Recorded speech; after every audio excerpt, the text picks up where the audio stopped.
A special thank you to each of our subscribers who make this channel possible. Here's today's story.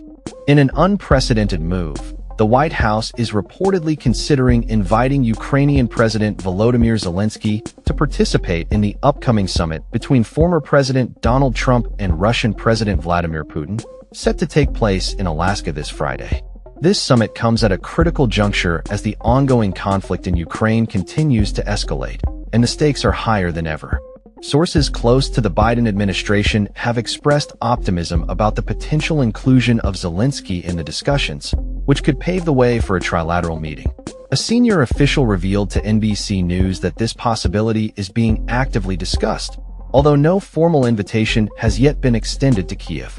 The primary focus of the White House at this time appears to be on organizing the bilateral meeting requested by President Putin.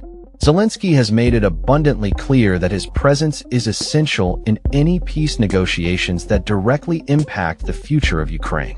He articulated his position in a recent statement, emphasizing that any agreements reached without Ukraine's involvement would be futile decisions against peace and doomed to fail before they even begin. His stance has resonated with European leaders, including Sir Keir Starmer and heads of state from France, Italy, Poland, and Finland, who have collectively warned that any path to peace must include Ukraine. They released a strongly worded statement affirming their commitment to ensuring that Ukraine's security interests are protected in any diplomatic solution, reiterating that international borders should not be altered through force.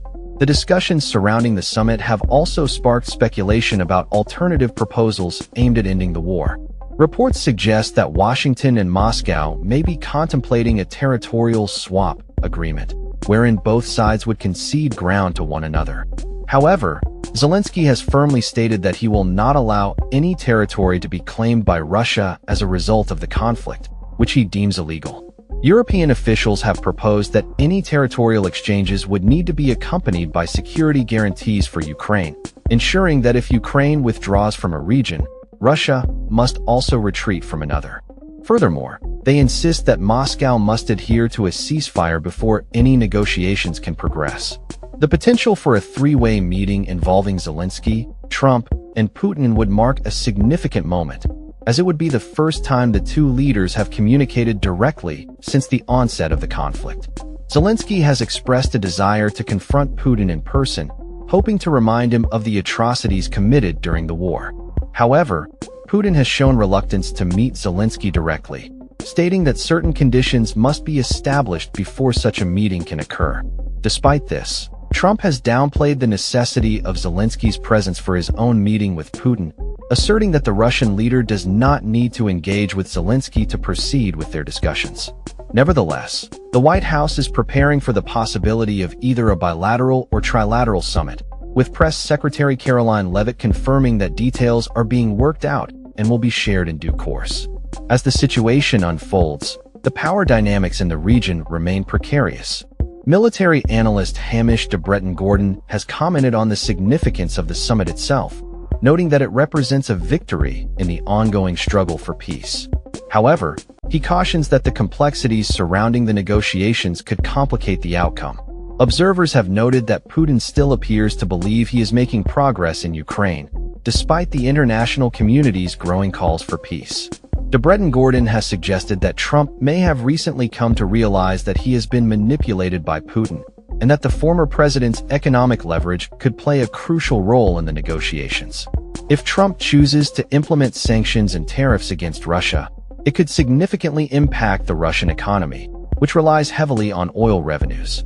This economic pressure may prompt Putin to come to the negotiating table more earnestly. However, the situation on the ground remains dire, with Russian forces continuing to advance and inflict damage on Ukrainian cities. As the conflict rages on, Zelensky remains the unpredictable element in the equation. It is crucial that any agreements reached do not compromise Ukraine's sovereignty, as a poor deal could have devastating consequences for the nation and its people. As we approach the summit, the world watches closely to see how the dynamics between Trump, Putin, and Zelensky will unfold. With so much at stake, the potential for a breakthrough in negotiations exists, but it is equally possible that the situation could deteriorate further. The coming days will be pivotal in determining the future of Ukraine and the broader geopolitical landscape. That's all for this story.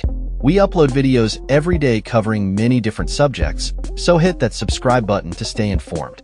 Thanks for watching.